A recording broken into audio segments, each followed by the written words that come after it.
Ladies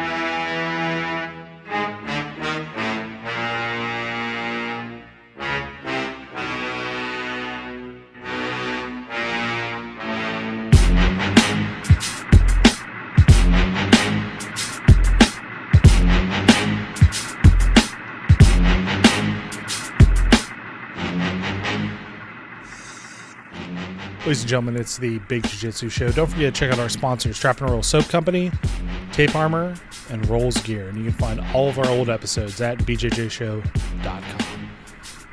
I'm Rob, and Randy and I, we talked a little bit about the coronavirus and how it's affecting Brazilian Jiu-Jitsu, a little bit more about the BJJ Globetrotters and IBJJF situation. But more importantly, we talked about what you can do to help stay, I guess, active in Brazilian Jiu-Jitsu while some of our favorite clubs are shut down. So I hope you guys enjoyed this episode, and don't forget to subscribe to us, like us, share us with your friends, and hope you guys enjoy this episode.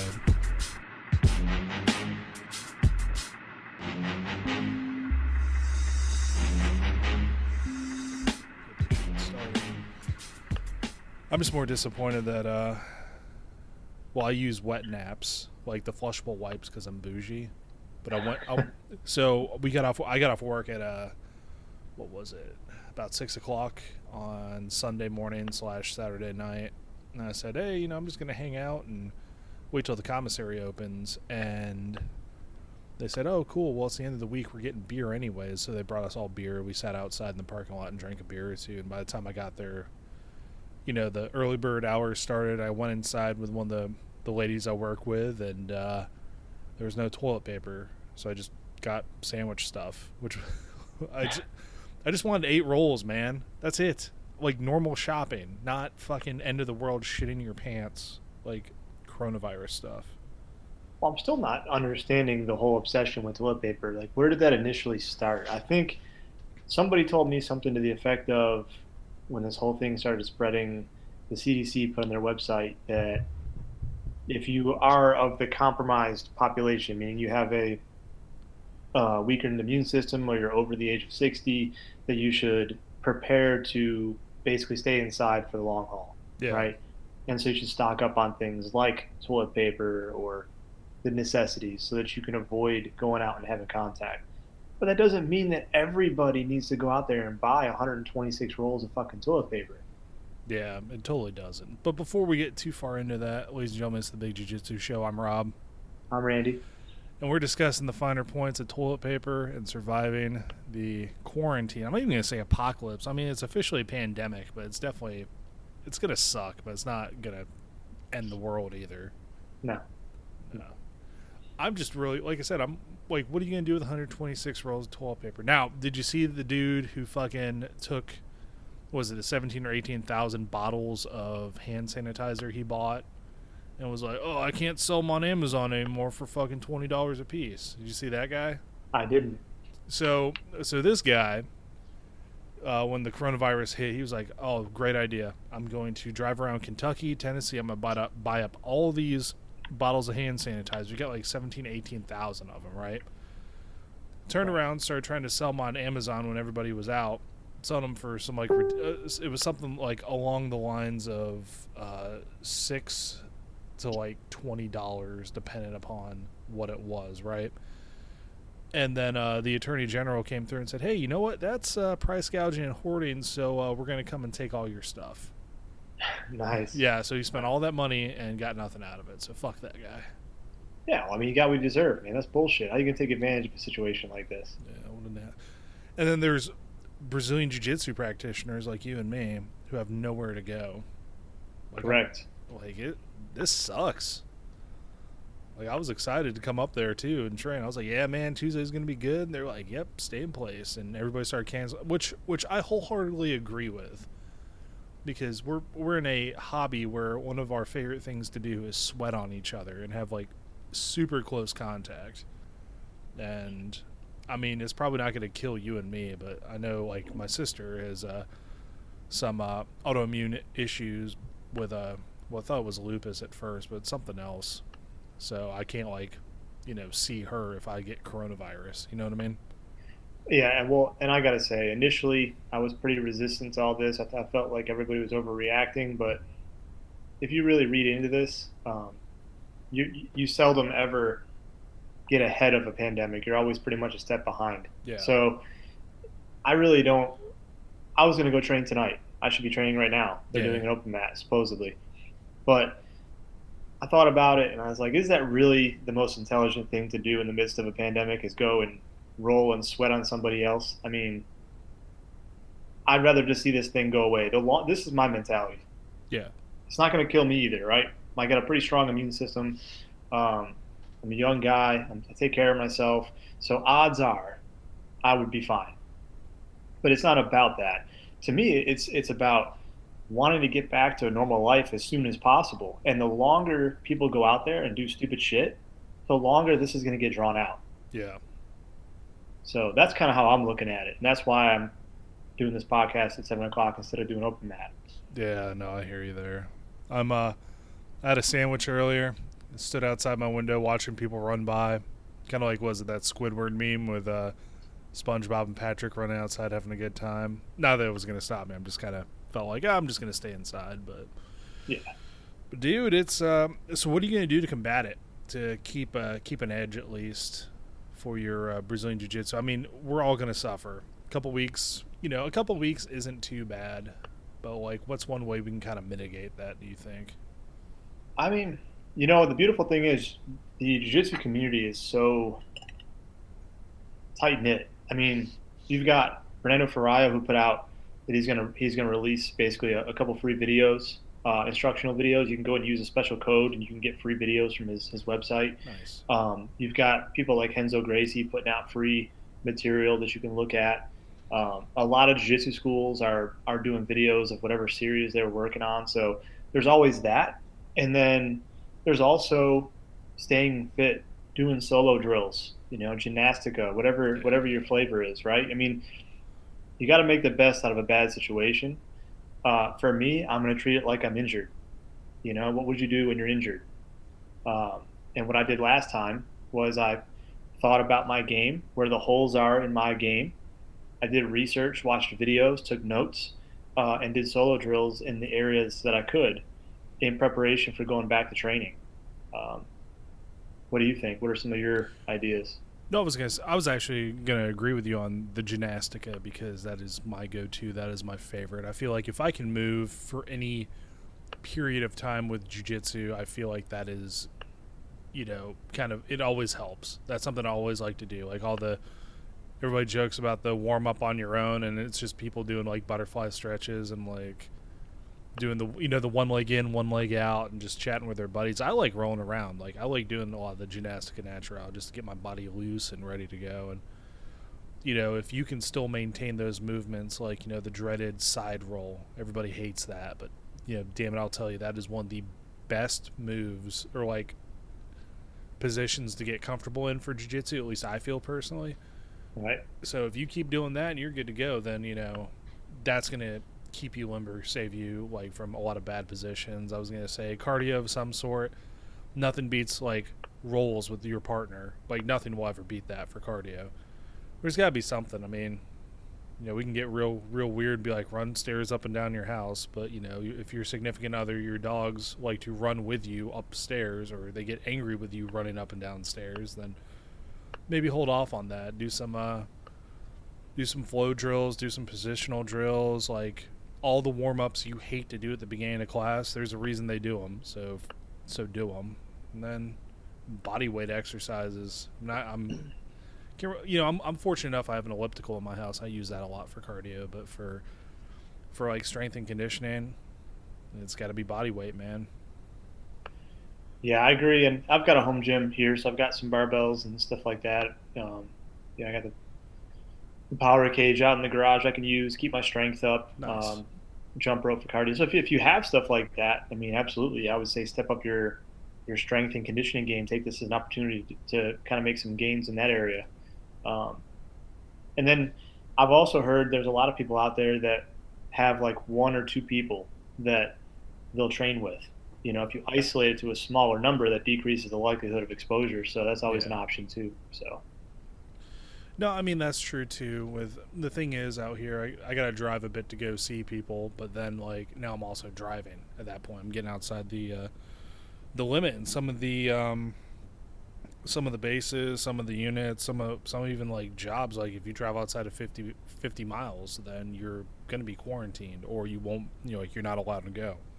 Right. So I know that's kind of an issue as well. But I feel like getting all that now. I mean, as the last resort, Woodhouse does have his own gi. Oh, nice. And There you yeah, go. yeah. So, but he's getting up there in age, so you know, I can't. Also, I can't heel hook him because he doesn't have any heels. So my leg lock game's not going to be as tight as it usually is. But Right. jeez, man, it's a shitty situation all around. It is, but we also, I feel like, we're kind of challenged to look at the bigger picture. I mean, it could be a lot worse. It could be like Ebola that Oh outbroke, shit, yeah, that would be. where it kills 50% of the people it comes in contact with. I mean, we're talking, this thing is, they're saying worldwide it's at like a 2% kill ratio. If you look at the numbers right now that they have in the United States, it's at like 0.2. So it's at the flu right now, Yeah, Um, but we have to take in perspective and look at the things that are more important. I mean, we all love jiu-jitsu, and jiu-jitsu is a very important thing in my life, but there are certainly things more important. And so if jiu-jitsu has to take a back seat for a couple of weeks until this thing dies down, it's really not that big of a deal. not at all, not at all. And we could always make do. And speaking of other, so no traveling, no jujitsu. It brings us to something else we had talked about. We wanted to discuss the traveling jiu-jitsu and the BJJ Globetrotters being removed as an affiliation from the IBJJF, which blows my mind. First off, that they would the reasoning. So Christian put out a reasoning behind it that, or what the IBJJF said that one of the main concerns is the integrity of Brazilian Jiu-Jitsu because you have members who are getting promoted without being truly verified by X, Y, and Z, not being seen by a black belt, all this stuff, right? Right. Right. So the head of the organization never sees all of the promotions, which I think is kind of shenanigans in my opinion. Because based on what I've seen, everybody who's been promoted has been promoted like at a camp with people who, you know, see them roll, and then they say, "Hey, is he good to get his blue belt or not?" And then they decide, and then if he is, then he gets, or he or she is, then they get promoted. You know, it's not too bad. But like they were one of the largest affiliations, if not the largest, just based on people and schools. And Gracie Baja, you know, is now the biggest, but they're also, you know, very entwined with IBJJF. Yeah. I, I feel like IBJJF at times seems more divisive than in unity. Does that make sense? No, it does. It really does. And I hate to say that about a big organization like that, that obviously does a lot for the jiu-jitsu community, but this move surprised me. I just don't agree with it. Yeah, it was a shock, and I don't think it was a money grab. So I mean, the other thing too was that was why I jumped on Belt Checker, and I. So let me explain why I jumped on. The reason I jumped on it at that point was because of them getting removed from the IBJJF. It wasn't so much like my initial thought on it was like, hey, you know, Neil Owen and Josh Cooksley said I'm a brown belt, so if you got issues with it, you can take it up with them. Like I don't need people to verify that. You know what I mean? Like I. Right. But when they said like, hey, this is why, and because now it's a way for them to verify people and have other people be like, yes, I know this person, I've rolled with this person, they're definitely like, you know, a purple belt or a blue belt or a black belt or a brown belt or whatever it is, right? That now it's like it's a free service. Maybe that played into it as well with them getting removed. But I wanted to support them because that is a BJJ Globetrotter function or website that they created, and I really wanted to show my support because, you know, I feel bad because there's a lot of people like out in the middle of nowhere who don't have a large gym affiliation. They want to compete at, you know, Pans or Europeans or Worlds or whatever, and they were able to use the BJJ Globetrotters team and be able to be verified as that belt as well as compete at whatever tournament they wanted to. So, I mean, are they concerned that people are saying they're a purple belt when they're really a brown belt? Or are they concerned there's people saying they're black belts that are not black belts? I think it's more the black belt thing, or like people saying, hey, I'm totally a purple belt, and they're like white belts or whatever. But here's my thing, though. In competition, that's going to come out. Oh, So, exactly. Yeah. so if you, so, because that's why I'm asking that question, because, if it were the other way around, I could see the importance then. You don't want somebody sandbagging, which, let's be honest, happens in jiu-jitsu all the time too, right? Yeah, absolutely. But you don't want somebody who has been promoted to a higher belt to go down and compete at a lower level, because that's shitty, right? Yeah. But if it's the concern about somebody being a legitimate black belt, that's going to get exposed in competition. And who cares? If somebody is some high level wrestler and they want to be like, you know what, I feel like I'm equivalent to a black belt in jiu-jitsu, so I want to go compete in IBJJF at the highest level and go against some high level, adult world champ in IBJJF. Fuck it, let it happen. Yeah. You know what I mean? Let it happen. He's going to get exposed like crazy.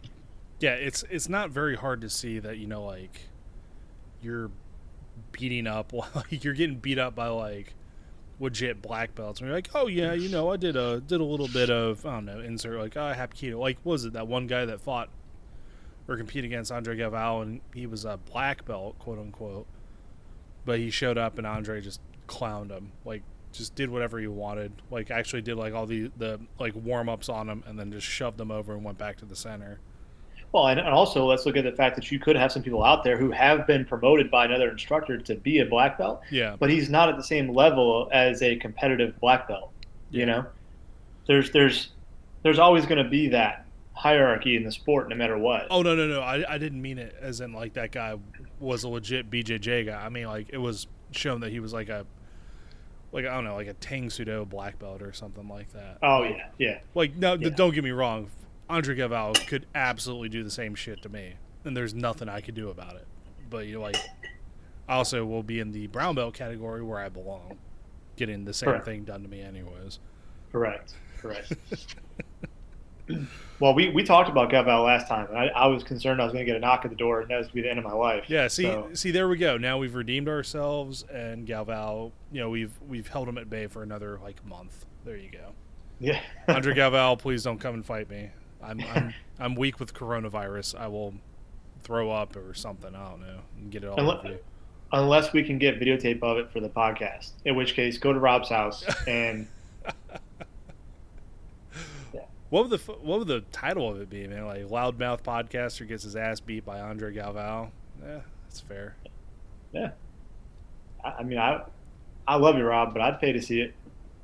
I'd take that hit for the podcast, I think. Yeah. Totally would.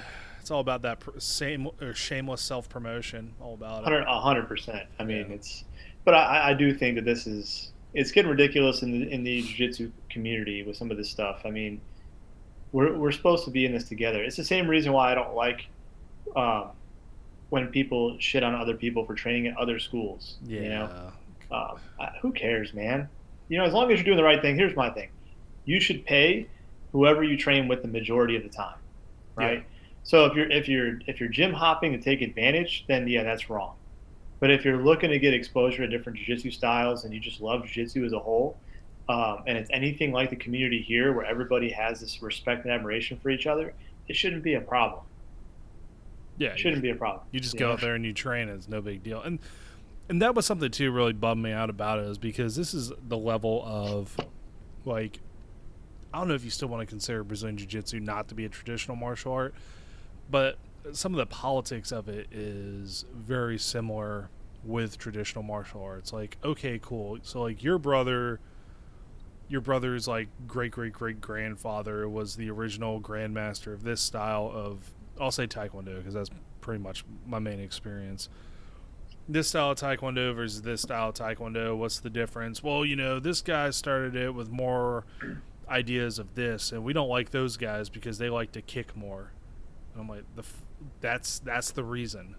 That's right. Really the reason, because they're, Jesus, man. So like now you're getting into like arguments over dumb shit, like real dumb shit, Like, okay, cool. So they do their katas a little different than you do.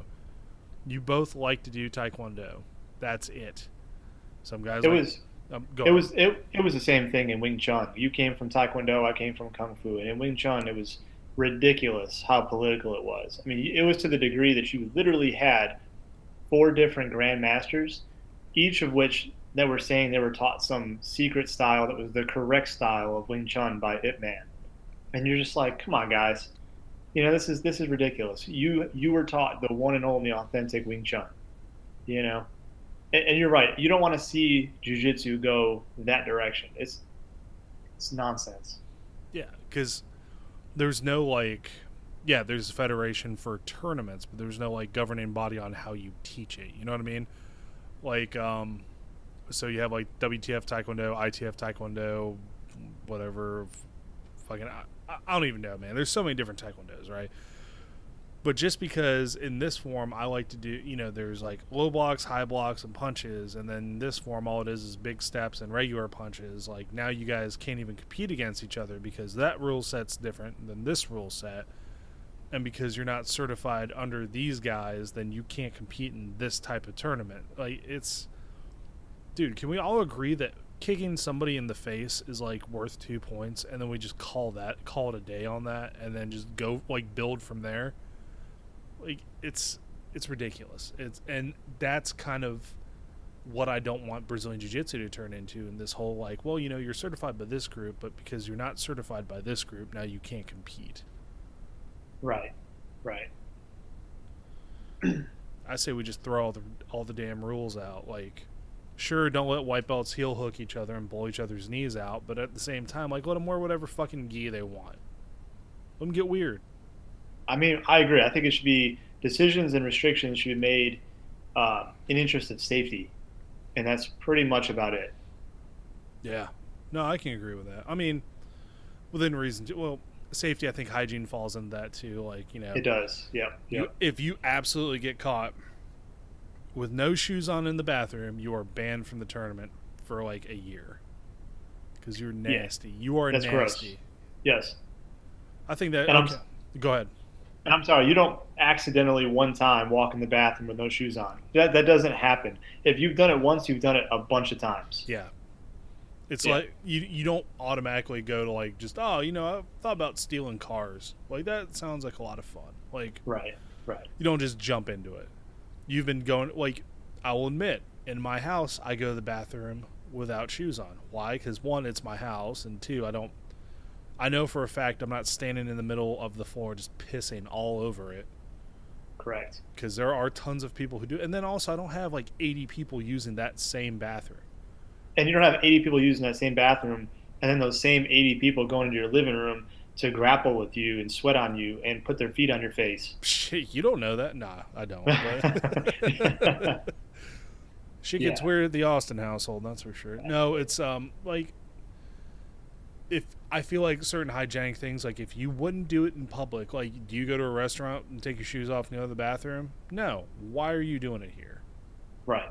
But I guess some people's common sense, turns off when it's competition time, and that's fine. But they just need to kind of be coached through it a bit. And then, Well, and I'm going to throw this out there. And there's a lot of people, I think the community's divided almost 50-50, which bothers me. okay, But I'm going to throw this out there. I think it's almost as gross to not wash your belt. oh dude, it's gnarly. Wash your belt, man. People are like, oh, well, you wash away all that knowledge. Really? Are we that fucking stupid? Is that what we're thinking right now? Yeah. That if I wash my belt, I'm going to lose knowledge? Are you kidding me? Now, in all fairness, though, I was in that camp for a little bit.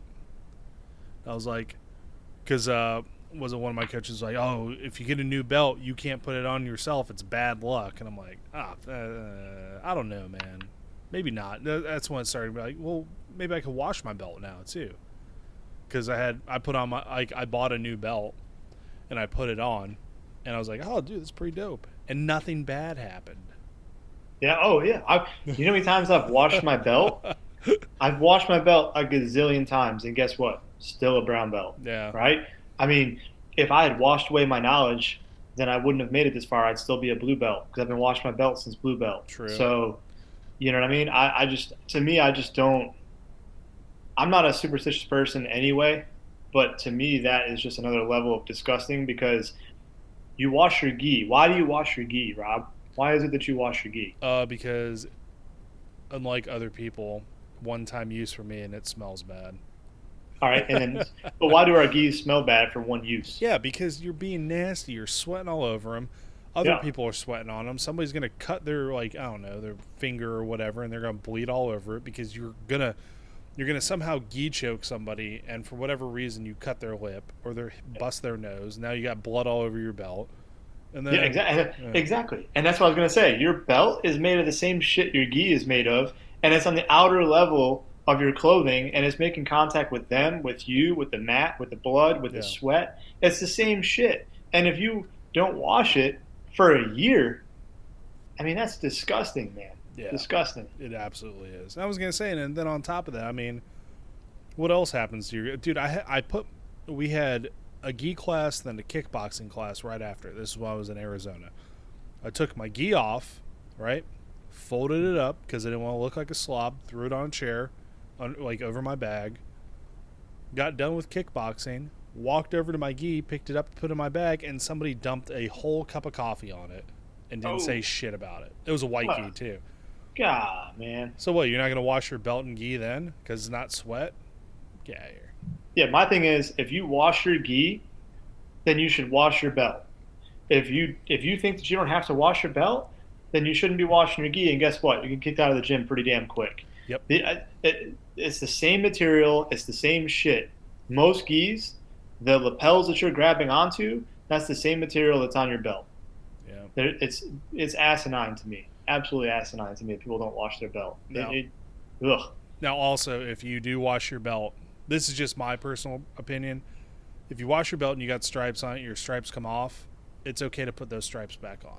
1000% It's yes. okay. Yes. Poor Stephanie, one of my students, she came back. Oh, yeah, she like lost stripes on her belt for whatever reason. I'm like, well, that fucking sucks, doesn't it? You got to earn those ones back. And she looked like poor. It was kind of mean, but I was like, nah, I'm just fucking with you. Let's put them on. Yeah, I mean and I've had students come to me ask me the same thing, and Brad, the owner of the gym, will tell you the same thing. You wash your belt, stripes come off, or let's say you're rolling, Yeah. and your stripes come off. Hey, as long as you're putting the same amount back on, we're good, right? Don't add stripes. Yeah, Don't don't do do that. that. Don't be that guy. One stripe came off. Nobody's gonna notice the second one. Oh, we will. We will. We know. Yes, yes. Believe it or not, we actually will do like was it every week? Just kind of mentally, I'd go through everybody, and be like, all right, cool. So uh, Makihira, he's like a one stripe. Should be close. It's close in time for him to get his second one. Like every week I do that, so you're not fooling anybody. Like No. you're not fooling your coach. Promise you. And let's just be completely honest. Stripes really aren't that important. Not really. I mean, it feels good for recognition. It helps the instructors kind of gauge where you're at. Um, but all in all, it's if you earn the next belt and you only have one stripe, you're going to get that next belt. Yeah. In most schools, I can't speak for everybody. I mean, some schools might stick to a strict like you have to get to four before you obtain the next belt, but I've seen a lot of schools around here that that's not necessarily the case. Oh yeah. I've been a dude. I've been yeah. I was promoted to purple without any stripes on my blue belt. In fact, I had two stripes on my blue belt, and I was like, "Oh, look at me! I got two stripes on my blue belt." And Andre was like, "Hey, man, stripes are for kids," and it hurt my feelings because I was like, "Fuck!" And that's what he said. Like, stripes really don't matter, but still, I was like, "Man, I worked really hard for those stripes." And now looking back, like, did I really, or did I really work hard for my purple belt? And it just I needed something in between. Well, I just looked at my belts because I've got my girlfriend built like a display rack for my belts. I had Nice. none. I had no stripes in my white belt. I had three in my blue and three in my purple. So I've actually never attained four stripes in any rank. Word. But I mean, it's because they're not that important, really. Um, Man, I feel bad. Like my belts are just like in the closet. Well, except for my blue belt, and I don't mind that because Sean Kyle has my blue belt, and when I got promoted to purple, Andre took my blue belt that I just took off and put it on him. So I'm like, dude, that's fucking dope. That is That's actually pretty cool, man. It I was like that. it was really cool. He was like, hey, you help. I didn't help Sean. I just rolled with Sean a lot, and he's like, you helped him. I was like, it's definitely all Sean. Like, it's not me.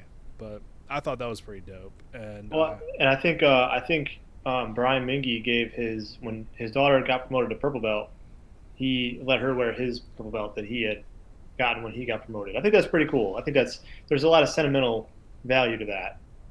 no, there really is. And I think that's actually really, really cool because it's still like I get to be that guy. Like, man, I remember when Maddie was like 6 or 7, Yeah, and like ran around the gym and hit people with sticks. Like that was pretty. And now she's like a purple belt.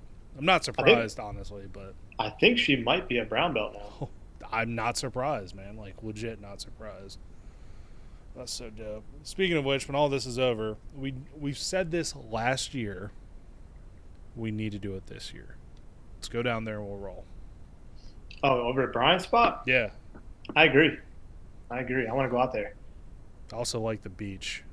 I will not be going on my business trip this year, but I'll give you more. Now that reminds me, I need to tell you more about that after this episode. So, oh wait, no, I already told you that. Shit, my bad. Fuck. Oh, you're good. Well, I mean, hey, all this crap is throwing a monkey wrench and everything. I was supposed to go to Gracie Survival Tactics Level 2. Yeah. And my department has canceled any outside training through the end of May. Yeah. And so I'm hoping that the Gracies will cancel or postpone that class so that I can go to it when they change the date. But as of yet, they haven't said anything. And so that's frustrating because, I wanted that knowledge. But it's just a sign of the times right now, man. We all have to sacrifice. That's just part of the game. Definitely is. So before we head out, is there anything you want to leave with our listeners and friends and supporters before we end the show? I would say don't be selfish. Wash your ass. Wash your belt. Make smart decisions because I want to get back on the mats, and you motherfuckers better not hold this shit up for me. Yeah, everybody do your part. Don't be greedy. You don't need 120 rolls of toilet paper. Like that's, there are people out there. I'm not saying me. I'm saying other people out there might need a little bit more. But I don't think anybody who listens to our show generally buys into that. So I have like very high standards for our friends and listeners. So I don't need to tell you guys that. But thank you guys for listening, ladies and gentlemen. It's been another episode of the Big Jiu-Jitsu Show. Don't forget to check out our sponsors, Trap and Roll Soap Company, Tape Armor, and Rolls Gear. And you can find all of our old episodes at bjjshow.com. I'm Rob. I'm Randy. We'll catch you guys next time.